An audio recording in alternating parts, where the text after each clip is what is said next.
Salam Maranatha.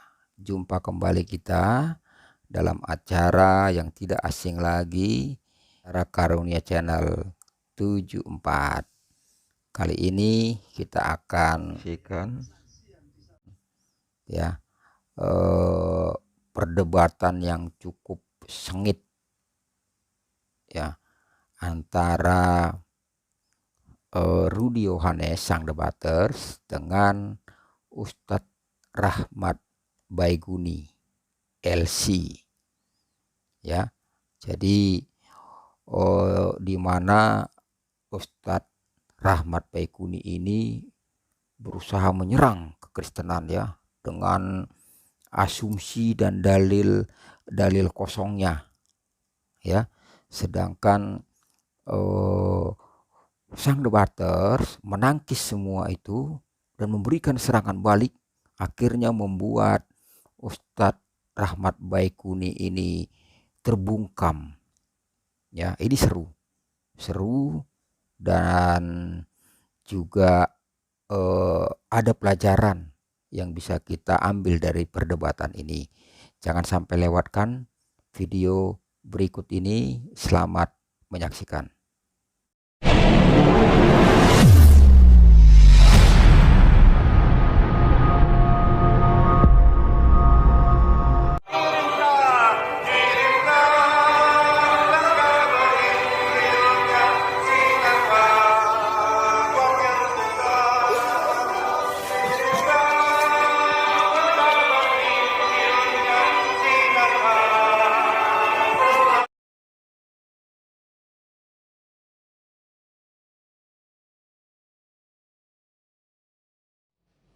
Salam sang debaters, berani bertanya, berani ditanya. Jangan kerja kau hanya bertanya terus.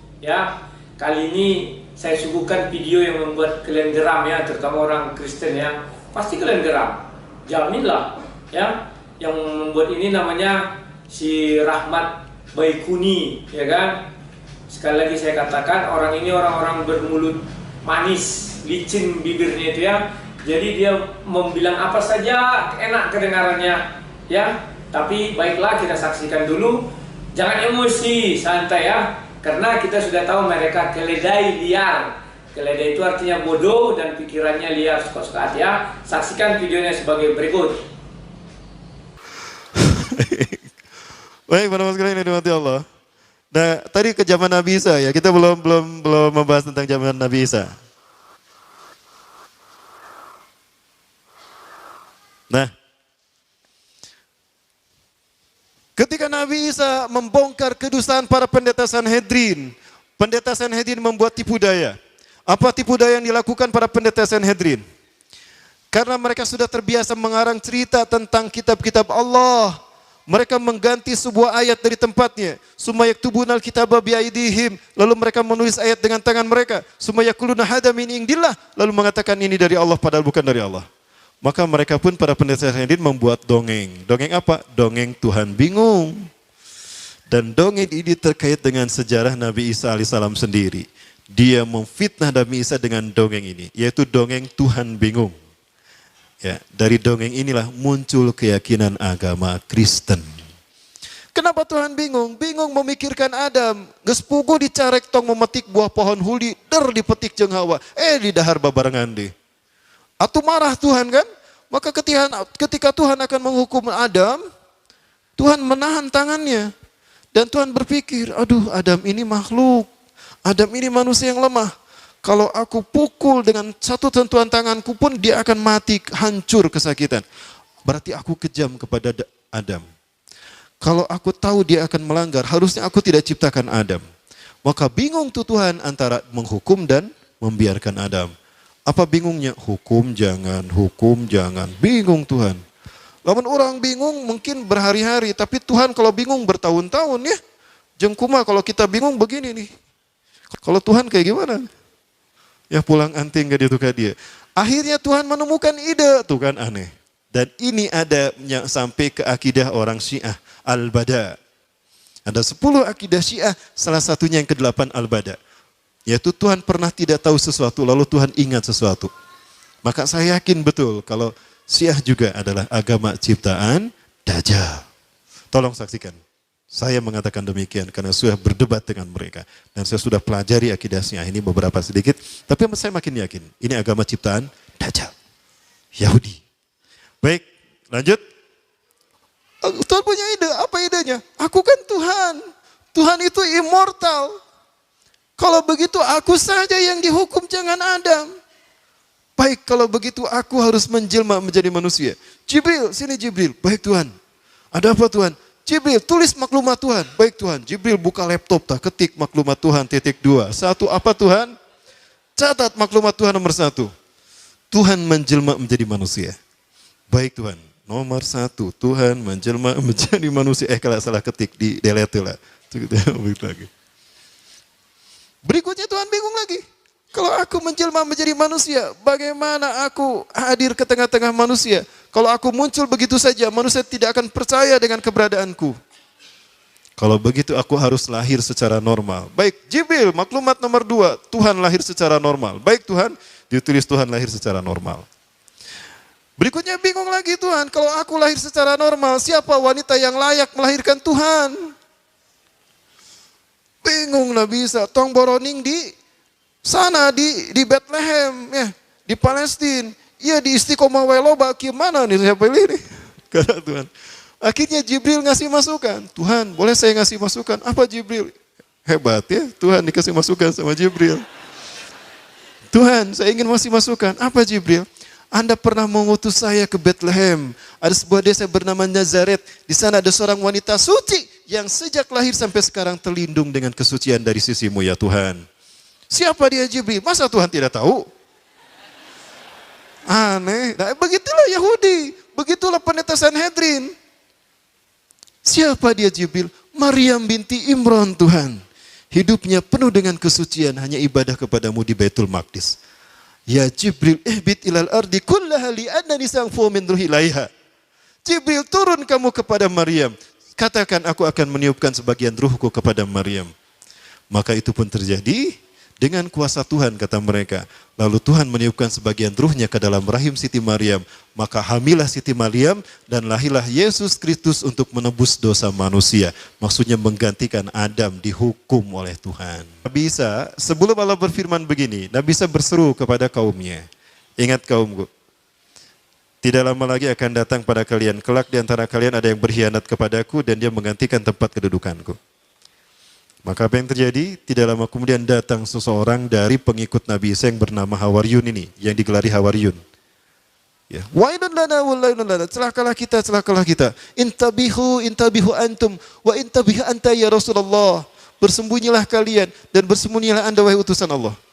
Sesungguhnya Herodes dan pasukan Romawi, mereka dituntun oleh Sanhedrin, para pendeta yang memasukkan Taurat kita. Ya, untuk datang membunuh kita. Maka Nabi Musa memerintahkan semua Hawariyun bersembunyi. Nabi Isa pun bersembunyi. Nah, di saat itulah Herodes datang dan pasukan Romawi. Ya, Herodes berkata, aku tahu kalian bersembunyi di sekitar sini.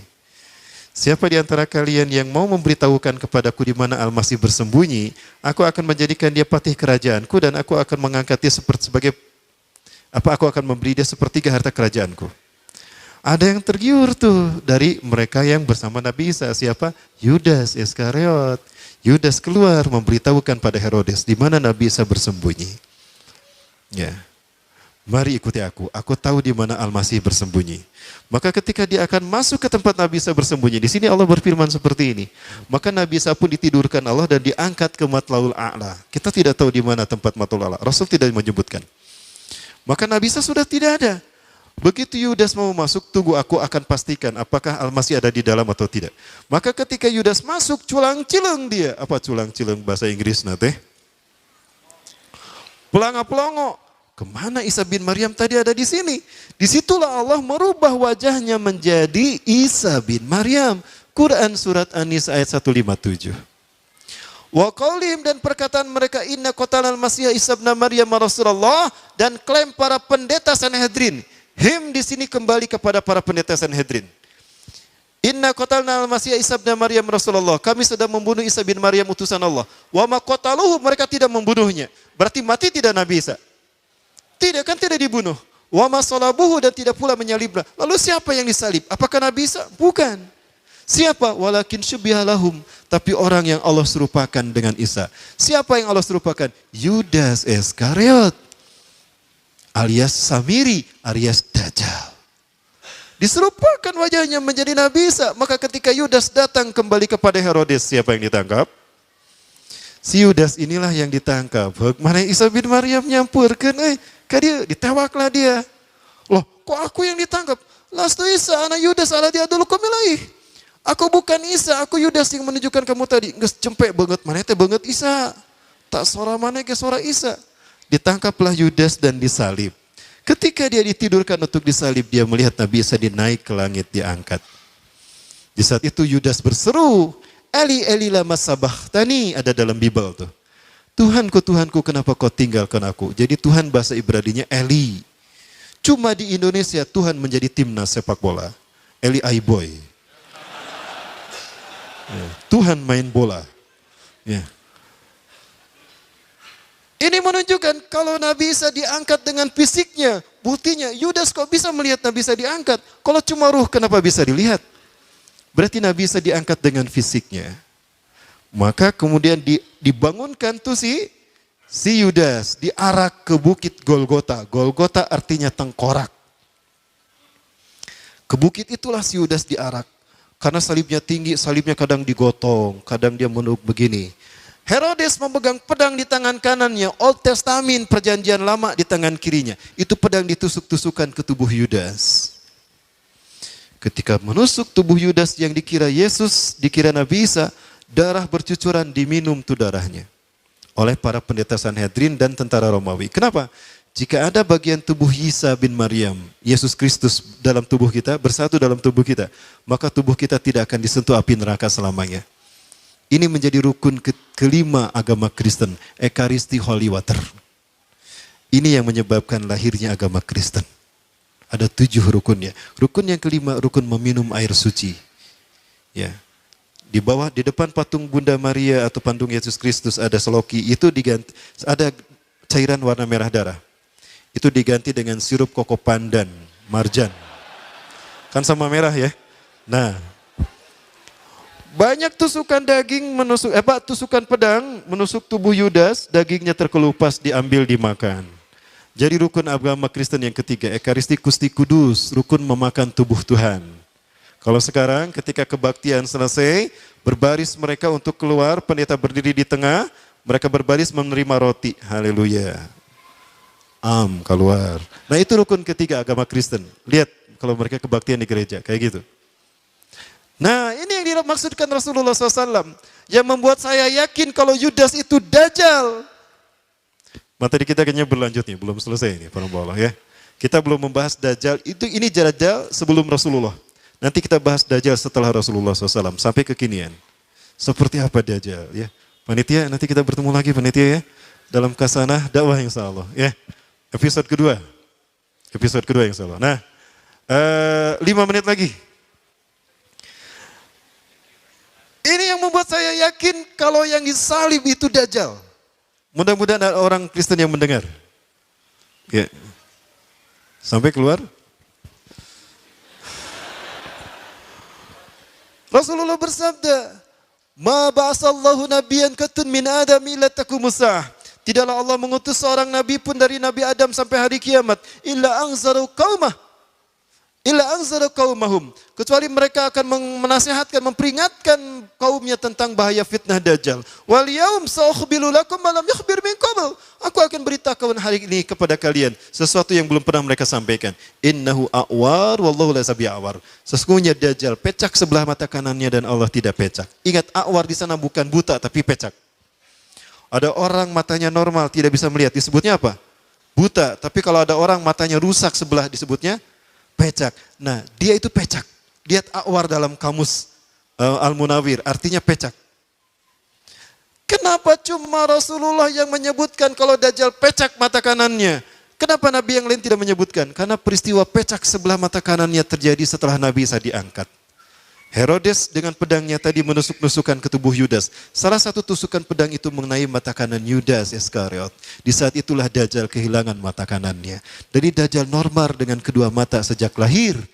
Kapan dia kehilangan mata kanannya? Di saat dia disalib, di saat perayaan Paskah. Itulah yang disebut dengan peristiwa Paskah. Bers ke situ. Makanya cuma Rasul yang tahu, karena Rasulullah berikutnya setelah Nabi adalah beliau, Nabi Muhammad SAW.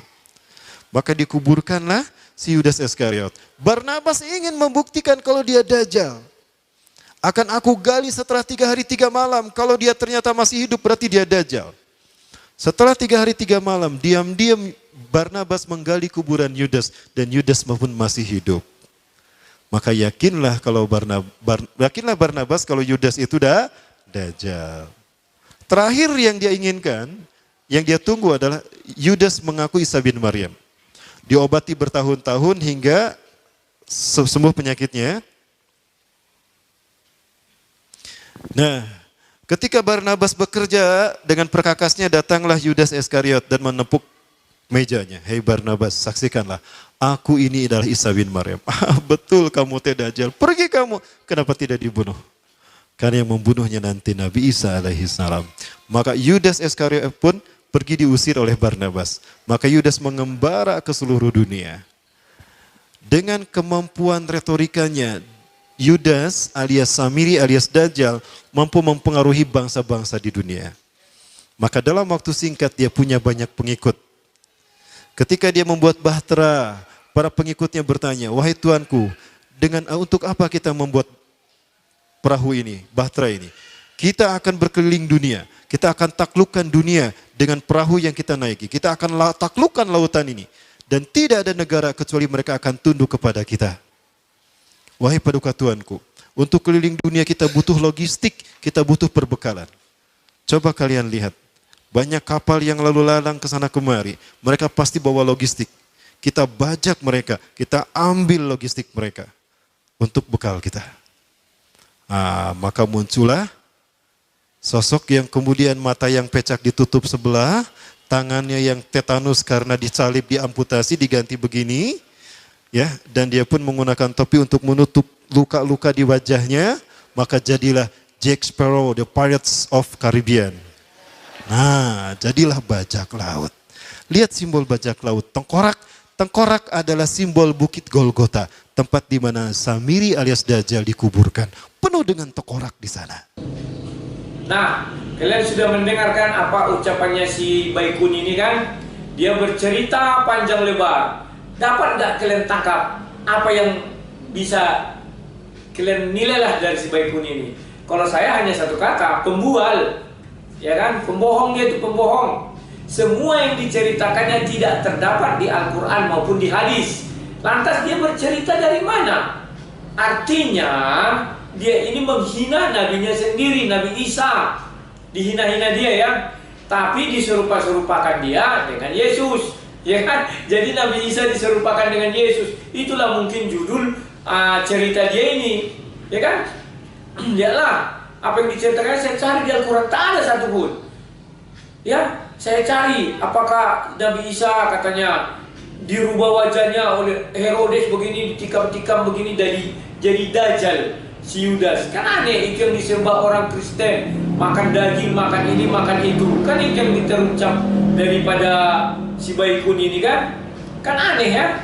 Apa yang diucapkannya itu semua dusta, bohong. Dapatkah saya katakan si Baikun ini loh, saya bukan bilang orang Muslim ya. Khusus Baikun ini adalah pemeluk agama cocokmologi, karangmologi, ya, dan apa namanya itu dongeng. Jadi dia mendongeng ini sekarang, mendongeng. Dia bukan bercerita tentang isi kitab sucinya, tetapi dia mendongeng yang tidak ada di dalam kitab sucinya.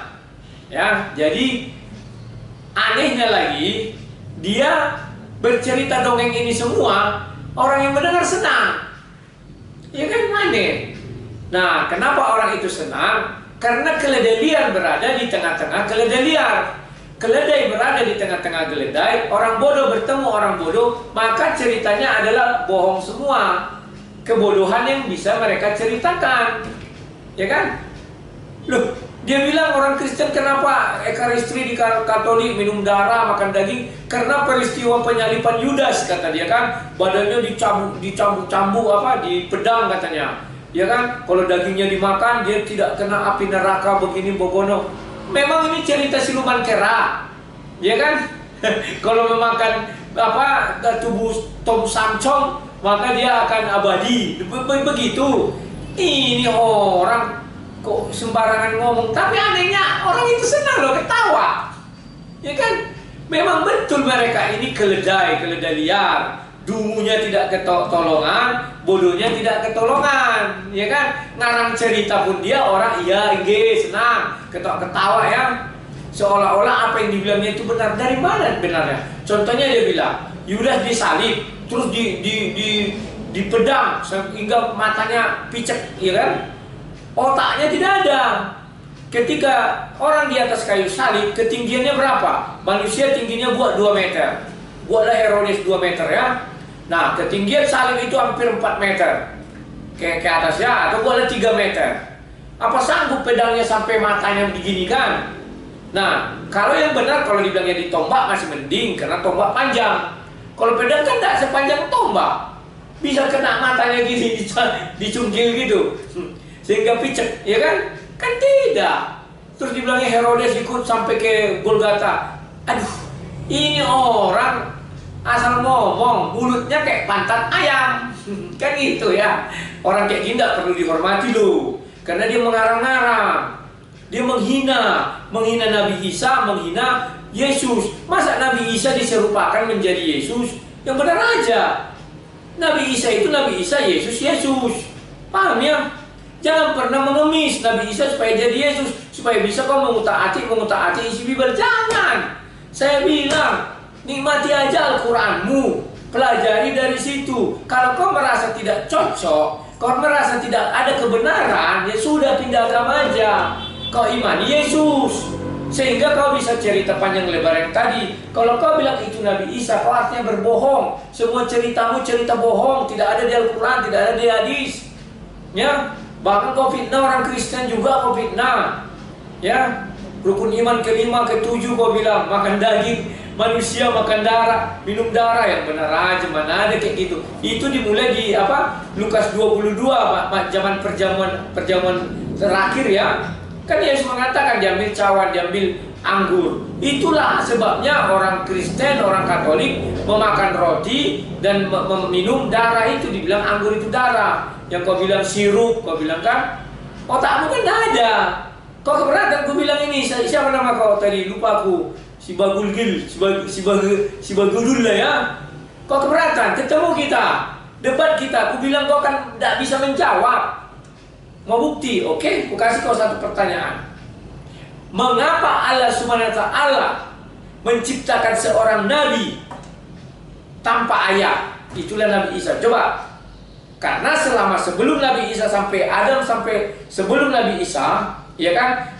Setelah Adam lah ya, setelah Adam jatuh ke dalam dosa kan, sampai Nabi Isa, sebelum Nabi Isa, semua nabi itu diangkat dari hasil hubungan badan suami istri. Kenapa harus tanpa melalui itu? Kalau kau bisa jawab, aku sembah kau. Dari Al-Quran tapi ya. Ingat ya. Ini yang bicara ini sang debater. Sang debater sekali bertanya, kau takkan mampu menjawab. Sampai kau mati, dikubur masuk tanah ini, terus kau dipikirin entah ke neraka, entah ke surga, nggak jelas tuh. Tapi kau ke neraka. Karena kau menerima Nabi Isa. Kau bilang Nabi Isa, kau serupakan Nabi Isa menjadi Yesus, tak bisa. Kau bilang diserupakan jadi apa? Yudas Iskariot, tak ada di dalam Al-Quran. Yudas Iskariot tak kenal. Ya, kau masuk neraka. Sudah. Setelah itu kau bangkit, kau tanya lah, takkan bisa kau jawab. Paham maksudku? Kenapa Allah SWT sampai harus ya menciptakan Nabi Isa langsung ke rahim Maryam? Kan bisa aja Allah SWT memilih. Ya kan banyak itu manusia. Contohnya Nabi Muhammad dipilih dari hasil hubungan suami istri, bapaknya dengan ibunya, maka lahir anak. Dipilih. Kenapa khusus Nabi Isa tidak dilakukan hal seperti itu? Jawablah kalau bisa. Kasih aku ayat dari Al-Quran. Kalau bisa ya. Aku yakin kau tidak akan bisa, tak akan mampu. Yang kau hadapi ini sang debaters. Pertanyaannya sedikit aja, tapi sampai kiamat kau nggak bisa jawab. Paham? Ya kan? Dan kau nanti akan terbentur. Firman Tuhan itu kalau kau bilang kekal dari awal sampai akhir, kau akan terbentur. Apa benturannya? Pertama, manusia diciptakan dari tanah. Setelah jatuh ke dalam dosa, maka Allah SWT mengatakan manusia tercipta dari air mani, segumpal darah dan sebagainya. Tapi Nabi Isa kenapa tidak? Artinya Nabi Isa tidak manusia. Tidak ada harus dicabut dulu itu pernyataan bahwa manusia lahir dari hasil hubungan. Atau kau mengatakan Nabi Isa bukan manusia. Selesai toh. Firman Tuhan kekal. Dunia sampai sekarang orang menikah, punya anak, tak ada yang tanpa ayah langsung melahirkan, tak ada itu. Paham ya? Jadi untuk kalangan dom memang nggak sia-sia Bibel itu ya, nggak bisa itu dicabut, dibilang keledai liar. Lakunya seperti keledai liar. Kau lihatlah kelakuan dia keledai liar kan? Sok pintar dia bercerita sejarah. Yang diceritakannya itu nggak ada di Al-Quran, nggak ada di hadis. Lantas dari mana dia bercerita itu? Ngarang bebas. Yang lucunya umat-umat ini tidak mau kritik dia. Kenapa? Mereka senang kalau orang Nabi Isa diserupakan dengan Yesus. Senang orang itu. Artinya mereka, wah, bisa masuk ke Bible, ya kan? Senang mereka kalau dihina-hina orang Kristen. Senang, seolah-olah mereka menang. Karena orang-orang bodoh, keledai.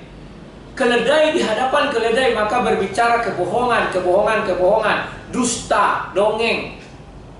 Tak ada satupun sudah saya cari di Al-Quran dan saya cari di hadis, tak ada cerita yang diceritakannya itu, tidak ada. Ya, dibilangnya Yudas dikubur. Baru si Barnabas melihat apakah dia mati, ternyata tidak mati, begini bukan. Al-Quran aja tidak kenal Barnabas. Ngomong kau, ya kan? Eli Aboy. Itu kan nama Tuhan, di Indonesia nama pemain sepak bola. Jangan kau bilang-bilang begitu. Allah itu apa? Kalau bilang Allah mak, gimana kau? Gak boleh, kau itu sudah menghina sekali, menghina Tuhan kau juga. Ya, tanpa Bible kalian tidak bisa apa-apa, itu fakta. Kau cari sejarah, kemana kau cari sejarah? Tidak bisa, Bible itulah kitab suci yang kau hina-hina, tetapi kau intip isinya, kau cintai isinya demi membenarkan ajaranmu. Setelah kau dapat hal-hal penting, baru kau hina lagi. Gak sportif kan? Kalau menghina, hina aja, gak usah ambil-ambil dong. Gak usah berharap-harap di situ Tuhan. Terus kau bilang Nabi Isa diangkat kepada Allah, ya, di sebelah Allah. Yang benar aja kau. Allah itu tempatnya di arsy. Tidak boleh orang lain masuk ke arsy. Kalau kau bilang Isa di arsy, artinya Isa setara Allah. Ngomong kau sembarangan, Allah sendiri kan sudah membilang di Al-Isra itu ya, ayat 42 kalau salahku, ya kan? Kan jelas sekarang sana banyak tuan-tuan, tapi tidak ada yang mencari arsy. Ini tiba-tiba Isa dibawa ke arsy, enak aja kau. Kau bilang dia diangkat bersama Allah SWT. Kau fitnah, bukan aku yang fitnah ya. Jadi kepada kawan-kawan muslim, perhatikanlah orang-orang seperti ini, berbahaya ya. Berbahaya apa? Bagi iman kalian. Semua yang diceritakannya itu dongeng, sehingga kalian terhina. Kan terhina jadinya. Hanya gara-gara satu ekor keledai ini, orang kalian jadi terhina. Dibilang ini orang dongeng, gak ada pun apa-apa, mengambil-ngambil isi Bible begini bobono. Tuhanmu kan ada, yang ambil isi kitab sucimu. Ya, bukan saya, dia yang membuat. Saya hanya membentengi iman saudara-saudara saya. Kenapa? Karena dia sudah berkata Yesus, Bible, mengenai Eli sama tadi, itu iman kami. Harus saya bentengi saudara-saudara saya. Sementara dia adalah mengarang cerita bohong kepada kalian. Kalian senang. Daripada kalian terus-terus begitu, ya sudahlah, beriman kepada Bible, selesai. Gak ada larangan. Ya, daripada kalian bilang, wah begini pokoknya, tapi tak ada di kitab suci kalian. Apa kalian mau bilang kitab suci kalian tak lengkap sehingga harus Bible itu kalian intip-intip, kalian ambil-ambil, kalian putar-putar ceritanya, kalian cocok-cocokkan dengan isi Al-Quran. Bible ya Bible, Al-Quran ya Al-Quran. Gak sama itu. Berdiri sendiri. Daripada hidup kalian seperti itu kacau balau, ya sudah ikut aja Bible, ikut aja Yesus. Daripada kalian bilang Nabi Isa diserupakan dengan Yesus, bagus ikut Yesus, selesai, ceritanya lengkap. Kalian berhak menjadi anak kerajaan sorga. Ya, bagi kami Kristen, ya kan, bahwa Yesus adalah Raja Sorgawi. Ingat, ketika Yesus disalib, di sampingnya ada penjahat itu bilang, ingatlah ketika engkau nanti datang menjadi raja. Sebagai raja, raja apa? Raja Sorgawi kan. Maka di Wahyu dikatakan apa? Iblis membawa pengikutnya mau masuk surga, tidak diizinkan, maka di pintu surga terjadilah peperangan. Orang bilang, wah masa di surga orang Kristen ada peperangan? Bukan di surga, di pintu. Sebelum orang itu masuk dihambat sama malaikat. Terjadi peperangan, bukan di dalamnya berperang, di luarnya sebelum masuk. Kenapa? Iblis membawa anggotanya. Anggotanya ini dijanjikan di surga itu ada pesta seks, ya kan?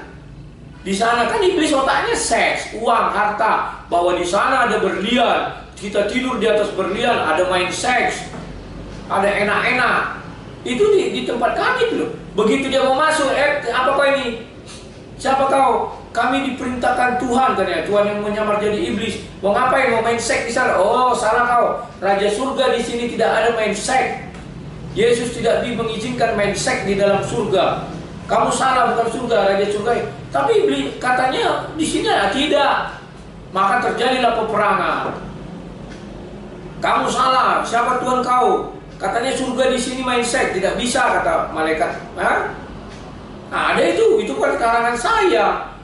Di Wahyu kan ada peperangan itu. Begitulah kira-kira iblis membawa anggotanya untuk bermain seks di surga. Raja surga bilang tidak ada seks di sini. Orang itu beranggapan, loh, bukankah Yesus membuat perumpamaan? Ada 10 gadis, katanya. Itu perumpamaan, tahu nggak kau arti perumpamaan? Kalau nggak tahu perumpamaan, belajar dulu kau di sana SD. Kan itu mereka sama malaikat nanti sana kan? Ya kan? Ada perempuan yang bersiap-siap, ada yang bodoh. Nah, terus dia protes lagi. Wah, bukankah pelacur duluan masuk surga? Bukan dibilang duluan. Tetapi kalau dia bertobat, pelacur bertobat bisa masuk surga. Memang ada jalan pertobatan, maka bisa ke surga. Bukan dia melacur-melacur langsung masuk surga. Memang otak kau keledai. Kan gitu. Keledai bilang dibacanya reserver, oh pelacur lebih dahulu masuk surga katanya. Harus ada pertobatan. Maka pelacur bisa lebih dahulu masuk surga daripada pendeta.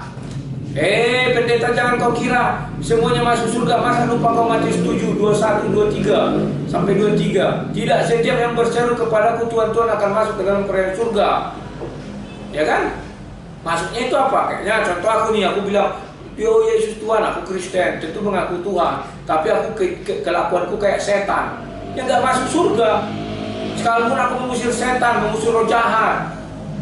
Apa kata Yesus? Janganlah kau pembuat kejahatan. Tetapi pelacur, lonte, mau bertobat dia, menyesali semua perbuatannya. Apa kata Yesus? Pergilah, jangan berbuat dosa lagi. Kan itu dikasih batu benzina, lempar, ada yang berani lempar. Jadi bukan berarti di surga nanti para pelacur sudah banyak menunggu. Bunga. Ya kan? Tahu. Gak tahu arti kiasan, apa arti sesungguhnya. Ya. Jadi berhati-hatilah. Sekarang ini banyak penyesat, baik dari agama Kristen maupun dari agama Muslim. Bagi kawan-kawan Muslim, daripada kalian tiru seperti si Baluhab ini tadi, siapa nama itu? Si Baluhab lah ya. Daripada kalian tiru si Baluhab itu, sudahlah. Bagus kalian ikut langsung lah. Bible itu selesai tuh, lengkap ceritanya. Oke? Agamamu, Tuhanmu, kitab sucimu, nabimu, kita ikutilah itu dan imani masing-masing. Sekian dan terima kasih. Salam Sang Debaters.